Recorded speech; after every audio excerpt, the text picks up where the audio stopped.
Yang namanya kaya yang sesungguhnya itu adalah ghinal qalbi, kaya hati. Kaya dengan perasaan. Wal fakru fakrul qalbi. Yang namanya miskin, yang namanya fakir, itu adalah fakirnya hati. Kayak gitu. Lah, di sini kan jelas bahwa yang namanya kaya bukan persoalan banyaknya harta. Yang namanya kaya adalah persoalan kaya hati. Kaya hati berarti apa? Perasaannya kaya, mindsetnya kaya, mentalnya juga kaya, pikirannya kaya.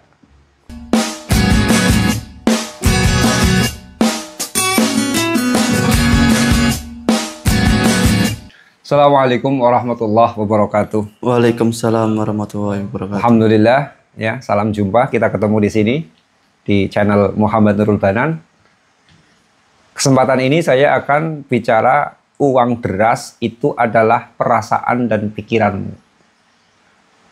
Rezeki mudah, rezeki lancar, uang deras itu adalah perasaan dan pikiran kita. Yang berarti kondisi uang kita itu dialirkan oleh perasaan-perasaan kita dan oleh pikiran-pikiran kita. Ini yang akan mengalirkan. Begini ya, yang namanya lalat, itu isi otaknya apa? Kotoran. Iya kan? Yeah. Cari kotoran terus, kotoran. Kira-kira kalau lalat itu kemudian menemukan kuntum bunga, betah nggak dia di sana? Enggak. Enggak. Nggak enak di sini. Pergi lagi. Sebelum menemukan kotoran, dia belum damai hidupnya. Dan karena isi otaknya adalah kotoran, selama hidupnya lalat hanya menemukan Kotoran. Itu loh. Sekarang lebah kebalikannya. Isi otaknya lebah apa? Madu, dan madu. Terbang kemanapun. Kalau kemudian dia terbang di atas tempat sampah, wah saya nggak betah ini, toksik ini, kabur. Dia nggak betah di atas tempat sampah. Nyari terus. Maka akhirnya apa? Lebah hanya menemukan kuntum bunga karena di sana ada madunya. Jadi otak kita lah yang kemudian menyeting kemana kehidupan kita akan menemukan sesuatu. Lah kalau otak kita berpikir saya nggak punya, ketemunya apa? Nggak punya. Kalau otak kita berpikir saya kaya. Uang mudah dicari, ketemunya juga kekayaan, ketemunya juga uang. Itu. Maka ya, Masya Allah. Orang yang otaknya kaya, itu perasaannya kaya tuh. Punya perasaan saya sebagai orang kaya. Pikirannya juga selalu bisa positif bahwa lah uang gampang kok didapat, nanti juga ada lagi. Otaknya selalu seperti itu. Maka amati saja. Orang yang rezekinya mudah, itu mereka nggak banyak mikir dengan uang sebetulnya malah. Waktunya keluar ya keluarin aja, sudah bayar saja. Tapi ketika dia itu banyak mikir, aduh beban hidup saya banyak ini, anak 3 sekolah semuanya, bisa nggak ya saya ngasih pesangon buat mereka, bisa nggak ya saya membiayai anak-anak saya. Ruwet mikirnya sampai dia panik, sampai dia khawatir, kayak gitu. Kemudian apa? Dia punya uang. Kemudian mau membelanjakan, mau beli sepatu. Mikir dalam banget. Aduh, uangnya cukup gak ya? Sayang tapi pingin. Otaknya gitu. Sayang tapi ya pingin tapi ya sayang. Eman. Nanti uangnya gak cukup. Mikirnya dalam banget. Kayak gitu. Atau kemudian apa? Khawatirnya tinggi. Itu. Aduh, besok saya dapat rezeki dari mana lagi ya? Ini sudah mau habis uangnya. Nanti kalau tipis uangnya gimana ya? Aduh, gimana? Ini orang-orang yang kebanyakan mikir uang, bahwa uang itu adalah sesuatu yang bermasalah. Dia rezekinya juga susah untuk Terbooster. Rezekinya susah untuk terbooster, rezekinya itu susah untuk deras. Makin ruwet dia itu kehidupannya, makin ruwet rezekinya. Karena lalat terbang hanya menemukan kotoran. Otaknya isinya adalah kotoran. Ini realita kehidupan seperti itu. Tapi sebaliknya, amati orang-orang kaya, itu mereka kalau mengeluarkan uang, seolah-olah mereka seenaknya sendiri loh. Pingin belanja ya, beli. Nggak banyak mikir. Belanja ya, belanja aja sudah. Nggak banyak mikir. Pingin sedekah, sedekah saja. Nggak banyak mikir mereka itu. Mentalnya itu susah memiliki mental khawatir dengan uang. Nggak banyak mikir. Yang muncul dalam pikirannya hanya apa? Lah, uang gampang-gampang dicari kok, udah kasihkan saja. Uang gampang dicari kok, lah belanja saja. Uang gampang dicari kok, sudah berikan saja. Orang yang berpikir positif seperti itu, mereka rezekinya mudah. Ya gitu. Maka orang yang ketika mengeluarkan uang itu energi kekayaannya gede, itu justru orang yang otaknya bego. Ya, orang itu otaknya itu nggak banyak mikir dengan uang, nggak banyak mempertimbangkan. Yang banyak pertimbangan positif, negatif, malah seret itu loh. Ini karena memang program dari pikiran-pikirannya dan program dari perasaan-perasaannya sendiri. Kayak gitu. Maka orang pelit ya rezekinya seret terus karena dia terlalu memprogram pikirannya, memprogram perasaannya dengan sesuatu yang sulit. Tidak memiliki perasaan bahwa saya kaya, perasaan rezeki saya mudah dicari. Itu. Jujur, di saat sekarang, sesudah kehidupan saya mapan, dengan dulu waktu saya itu masih miskin, kerja keras saya itu masih kerja keras dulu waktu saya masih melarat. Terus terang saja itu. Ya Allah dulu, waktu masih miskin, waktu bujangan. Ngajinya full, kayak gitu. Sudah ngaji masih sanggup nulis buku, sanggup nulis novel dulu itu. 10 tahun yang lalu. Itu ya. Masih sanggup ngajar ngaji, masih sanggup melayani ya orang kampung. Ada urusan organisasi ya ikut berorganisasi. Ada urusan organisasi remaja ikut di organisasi remaja. Ada urusan silaturahmi dengan masyarakat masih sanggup mengurusi.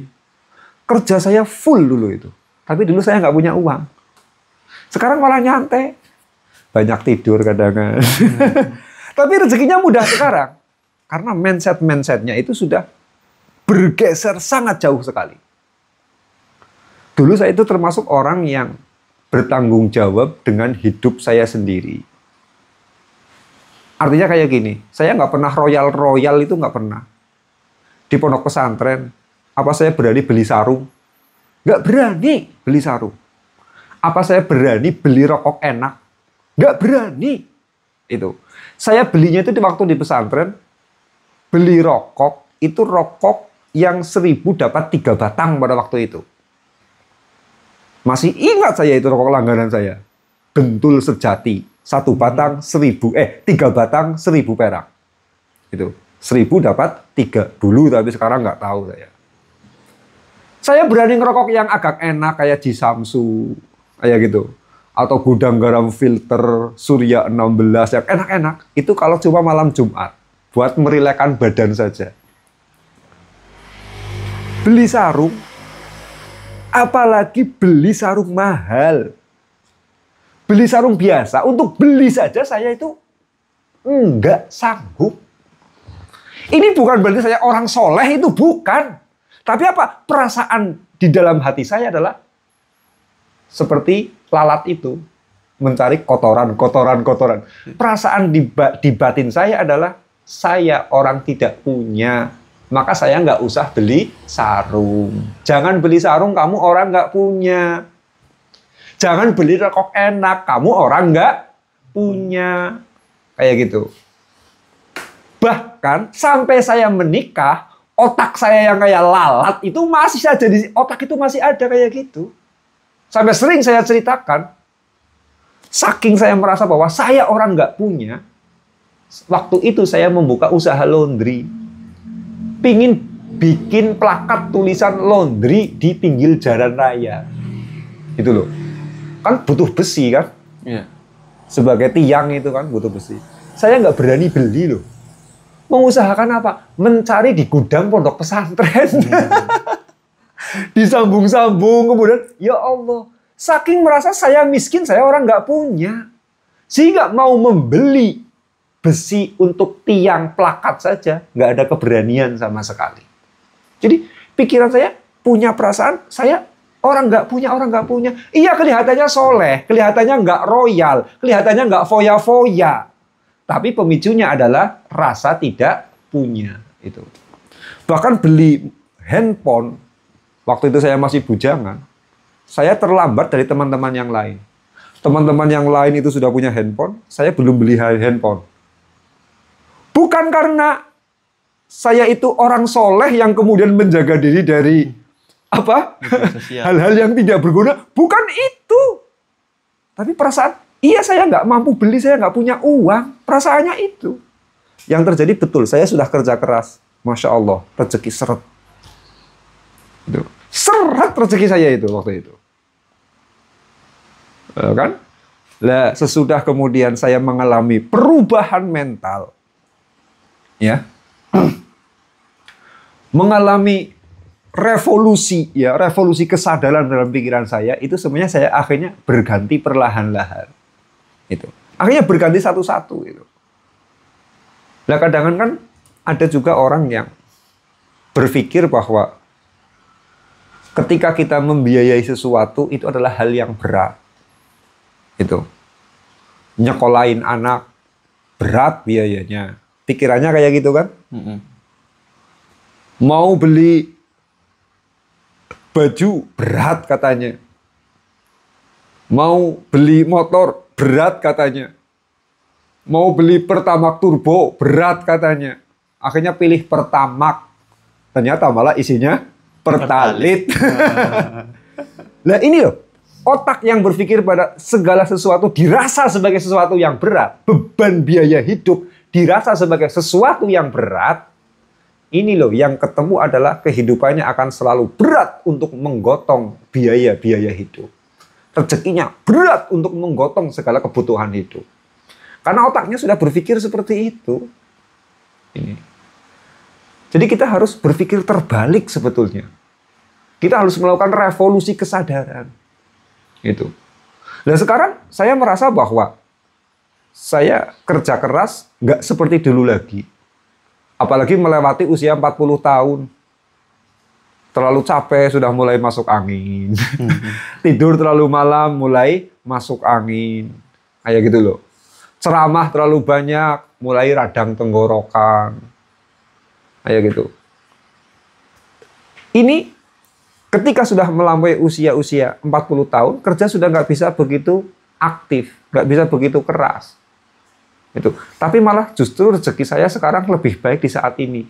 Karena sudah beda perasaannya. Dulu, saya nggak pernah sedekah banyak karena saya merasa tidak punya.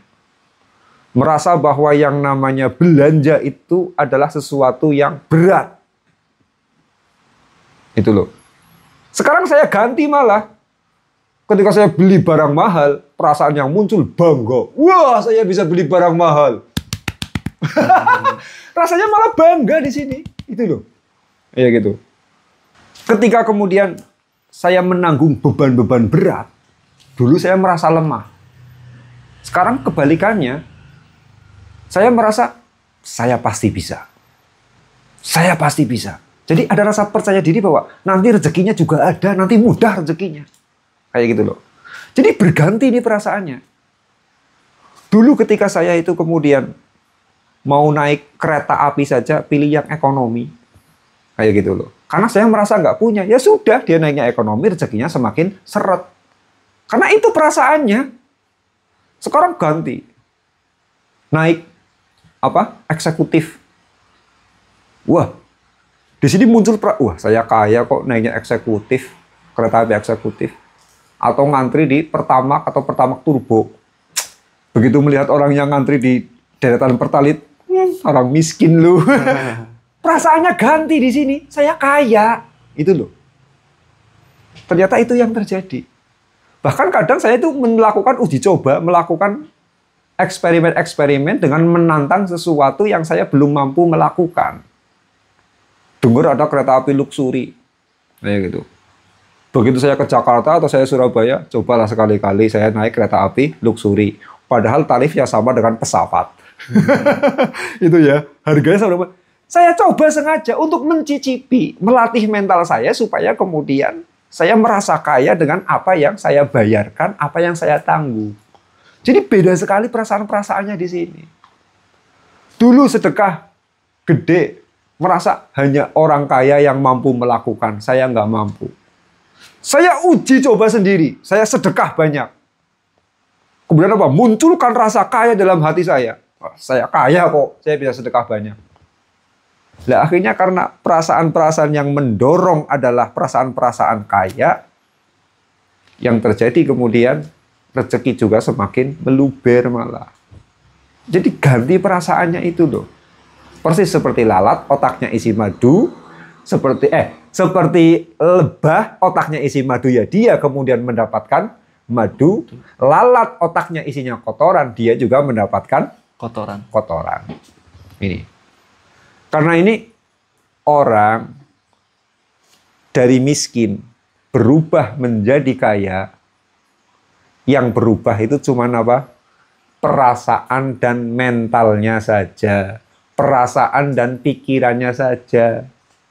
Orang miskin itu mental, pikirannya, perasaannya selalu merasa orang yang tidak punya.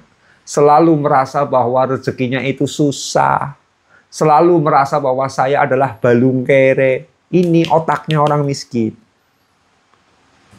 Ketika nanti dia akan berubah menjadi kaya, yang dirubah oleh Allah cuman perasaan dan pikirannya saja.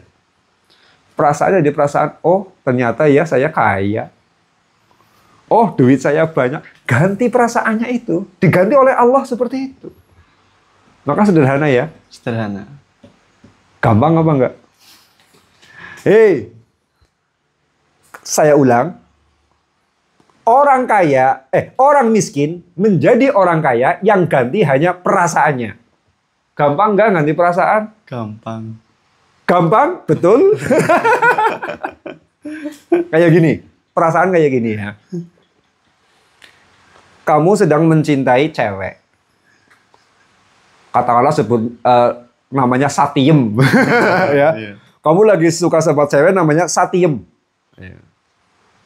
Nah, saya sebagai orang tuamu tidak menyetujui kamu pacaran dengan Satiem. Padahal kamu lagi cinta-cintanya dengan Satiem. Lalu saya sebagai orang tua bilang, kamu jangan pernah berhubungan dengan Satiem. Jangan cintai dia. Jauhi dia. Ketika saya bilang, jauhi dia, jangan cintai dia. Seketika kalian itu bisa nggak melupakan dia supaya tidak mencintai? Bisa nggak? Melupakan Satiem seketika tidak mencintai Satiem, bisa nggak? Susah itu, Gus. Bukan cuma susah, tapi butuh proses lama. Makanya kalau saya bilang, orang miskin berubah menjadi kaya, yang ganti adalah perasaannya. Jangan bilang itu gampang. Ya, rasa cinta berubah menjadi benci. Ini prosesnya lama loh. Susah. Perasaan benci berubah menjadi cinta. Butuh waktu, prosesnya juga lama. Perasaan miskin berubah menjadi perasaan kaya juga butuh proses dan waktunya lama. Nggak gampang gitu aja. Cuma dengerin ceramah saya kayak gini di konten sekali, kok langsung ganti perasaan miskin di perasaan kaya, langsung bisa. Saya nggak percaya. Ya dan memang nggak mungkin kok. Lo lagi cinta-cintanya sama Satiem, disuruh putus, jangan berhubungan lagi sama dia, lupakan dia. Nggak bisa. Apalagi disuruh benci. Ya nggak bisa lah. Cinta ya cinta mati akhirnya malah. Iya kan? Iya betul. Lah sesudah nanti ternyata Satiem sudah dibela-belain, orang tuanya ditinggalkan milih Satiem. Ternyata Satiem kemudian selingkuh, luka, mulai benci. Kayak gitu kan? Iya. Mulai membenci sama Satiem. Ternyata Satiem sesudah punya anak satu, tadinya badannya langsing, sekarang gembrot. Misalkan kayak gitu kan. Yang tadinya payudaranya seksi, sekarang jadi panjang sebelah.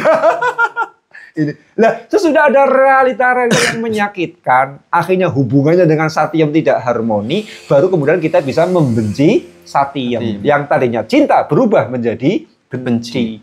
Sama, perasaan miskin berubah menjadi perasaan kaya, prosesnya sama persis. Kita punya perasaan miskin, iya awalnya kita punya perasaan miskin. Sesudah kita tekun ikhtiar, tekun bekerja, kayak gitu loh. Tekun berdoa. Kayak gitu. Kita kerja terus mengupayakan perubahan dalam hidup kita dengan disiplin, dengan inovasi, macam-macam, dengan capek. Akhirnya apa? Perlahan-lahan uang kita itu bertambah. Akhirnya apa? Lama-kelamaan dari perasaan miskin berubah menjadi perasaan kaya. Itu. Saya menemukan perasaan-perasaan kaya, pikiran-pikiran kaya di usia berapa coba? 35 tahun. Padahal saya bekerja untuk mengubah hidup sejak saya masih remaja. Sejak di pondok pesantren. Sudah ada niat saya ingin mulia di masa depan. Tapi terus tiap hari bekerja. Nggak bisa berubah. Tiba-tiba saya punya perasaan kaya. Enggak. Prosesnya lama. Itu loh. Sampai usia berapa? 35 tahun. Itu. Maka iya dirumuskan. Iya ya. Perasaan miskin ganti dengan perasaan kaya. Biar seperti lebah. Jangan mikirnya kotoran, mikirnya madu. Iya, dinalar itu mudah, dipahami mudah. Praktekkan silahkan kalau bisa. Butuh proses, butuh perjuangan, sehingga perasaan kita berganti dari miskin, berubah menjadi kaya. Ini loh. Makanya Abdurrahman bin Auf, itu dimiskinkan susah banget itu orang itu. Sahabat Nabi yang namanya Abdurrahman bin Auf. Itu kan sahabat yang paling kaya ya. Sudah populer sebagai sahabat paling kaya. Itu beliau itu ceritanya mendapatkan kabar dari Nabi. Abdurrahman bin Auf, kamu di antara 10 sahabatku yang akan masuk surga. Saya jamin masuk surga. Tapi kamu paling akhir. Masuk surganya kamu paling akhir. Kayak gitu. Loh, di setempel seperti itu sama Nabi, dia langsung menanyakan, kelabakan. Loh kenapa sih Nabi? Kok saya paling akhir? Ya karena kamu paling kaya, hisabmu lama. Ini panik Abdurrahman bin Auf. Seketika dia kemudian berdoa meminta kepada Allah, saya ingin miskin, biar saya masuk surga paling awal. Karena hisab saya katanya terlalu berat. Ya gitu kan. Nah pada waktu itu sesudah perang Tabuk. Setelah perang Tabuk, ini sebelum perang Tabuk, para sahabatnya Nabi itu menanam kurma-kurmanya itu sedang berbuah. Sudah waktunya panen. Tapi karena kemudian ada kegiatan untuk melakukan perang Tabuk, ada panggilan jihad untuk perang Tabuk, para sahabat berperang. Nah, akhirnya kurma-kurmanya itu matang, busuk, nggak ada yang memanen. Itu. Selesai perang Tabuk, aduh ini kurma-kurma kok busuk semuanya. Kayak gitu loh. Kan merugi itu para sahabat. Nah, Abdurrahman bin Auf sengaja ingin jatuh miskin. Saya ingin miskin, nggak ingin kaya. Akhirnya kurma-kurma yang busuk itu milik para sahabat diborong semuanya sama Abdurrahman bin Auf. Lalu buat apa? Ya biar saya miskin. Ngeyel, biar saya miskin ya gitu loh. Pokoknya udah borong aja sengawur-ngawurnya itu. Diborong. Ternyata sesudah memborong semua kurma itu, kemudian ada pedagang dari Yaman, di mana gubernur Yaman itu sedang membutuhkan banyak stok kurma busuk. Karena waktu itu ada wabah penyakit menyerang kota Yaman. Bisa diatasi pengobatannya dengan menggunakan kurma busuk. Jadinya apa? Kurma busuk yang sudah dibeli sama Abdurrahman bin Auf itu dibeli dengan harga berkali-kali lipat oleh gubernur Yaman. Ujar-ujar dia pengen miskin, malah kemudian dia menemukan kaya. Pengen bangkrut, malah kaya sekalian loh. Loh, aneh kan? Kenapa ini terjadi? Karena otaknya Abdurrahman bin Auf, pikirannya, perasaannya yang ada dalam dirinya hanyalah perasaan kaya. Dia bilang, saya ingin miskin, tapi perasaannya kaya. Pikirannya juga kaya. Yang terjadi, dia mau sial, malah beruntung sekalian. Dia mau bangkrut, malah kemudian beruntung sekalian. Kan lucu itu loh. Nah, maka orang kalau sudah punya mindset kaya, sudah punya mental kaya, sudah punya perasaan kaya, sengawur-ngawurnya tetap dia menemukan kekayaan. Tapi orang yang mindsetnya miskin, mentalnya miskin, perasaannya miskin, mau kerja disiplin, mau kerja keras seperti apapun, tetap aja ketemu miskin. Karena lalat, otaknya kotoran, ketemunya hanya kotoran. Nah, kemudian lebah, otaknya isinya madu, hanya menemukan puntung bunga. Ini yang terjadi seperti itu. Cuma kemudian Abdurrahman bin Auf itu dengan kekayaannya, ya, dengan kekayaannya dia itu kemudian banyak melakukan amal soleh. Itu loh. Memang dia sudah nggak bisa untuk jatuh miskin. Susah dimiskinkan. Sudah niat, ikhlas pingin miskin. Malah ketemu kaya ya gitu loh. Tapi akhirnya apa? Hartanya digunakan untuk amal soleh, amal soleh, amal soleh. Yang terjadi, beliau malah masuk surga biwiri hisab, saking banyaknya amal soleh yang dia lakukan dengan menggunakan kekayaan. Maka itu kita nggak usah cari-cari miskin, pengen masuk surga, bodoh namanya. Kayak gitu ya, bodoh. Iya, Nabi Muhammad memang hubul masakin. Nabi Muhammad itu cinta dengan orang-orang miskin. Tapi Nabi Muhammad kedekatannya dengan orang kaya. Loh iya kan, Abu Bakar orang kaya. Karena beliau seorang tokoh. Khadijah istrinya Nabi juga orang kaya. Umar bin Khattab seorang tokoh juga orang kaya. Apalagi Utsman bin Affan, politikus, dia juga pembisnis ulung. Kayak gitu. Ali bin Abi Thalib bukan miskin, dia hanya sederhana, tapi kan dia tokoh besar. Ya barangkali Kiai Ma'ruf Amin itu bukan orang kaya, tapi kan dia tokoh besar. Ali bin Abi Thalib ini ilmuwan besar, itu loh. Apalagi sahabat Abdurrahman bin Auf, orang-orang yang dekat dengan Nabi, yang berada pada lingkaran Nabi, itu adalah orang-orang kaya. Betul, Nabi itu cinta orang-orang miskin, hubul masakin, tapi ya dekatnya dengan orang kaya. Berarti kalau ingin dicintai Nabi, silahkan jadi orang miskin.